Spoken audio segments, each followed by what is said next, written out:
US migration policy has been on a head-spinning ride. Border officials have now suspended handing over migrant families to prosecutors, just days after the US president signed an executive order to halt the separation of children from families.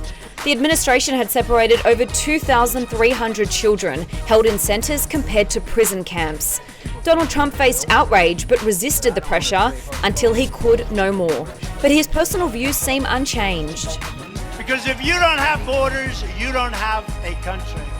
You don't have a country. But why were these kids locked up in the first place? US Attorney General Jeff Sessions announced the zero-tolerance approach to immigration in April this year.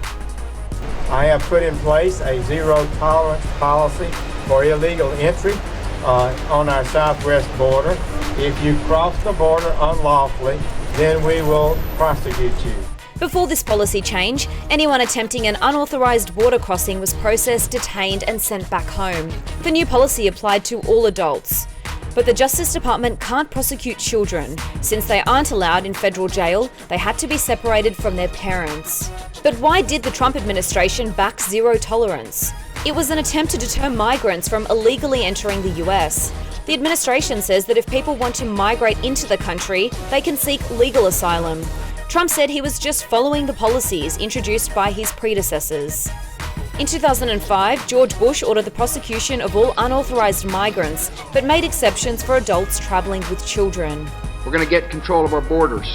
We're going to make this country safer for all our citizens. During his time, mass trials were held and detainees were deported quickly.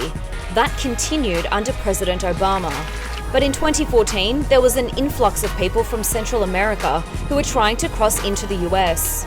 We now have an actual humanitarian crisis on the border that only underscores the need to drop the politics and fix our immigration system once and for all. Obama opened new detention facilities designed to hold women and their children in administrative custody, not criminal. However, he was criticized after images like these went public. Even then, children were behind fences and sleeping in makeshift conditions.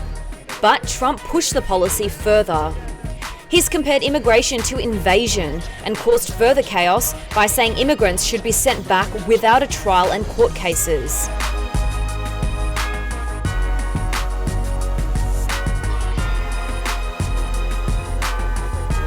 Republicans in Congress are now reportedly working on a moderate immigration bill.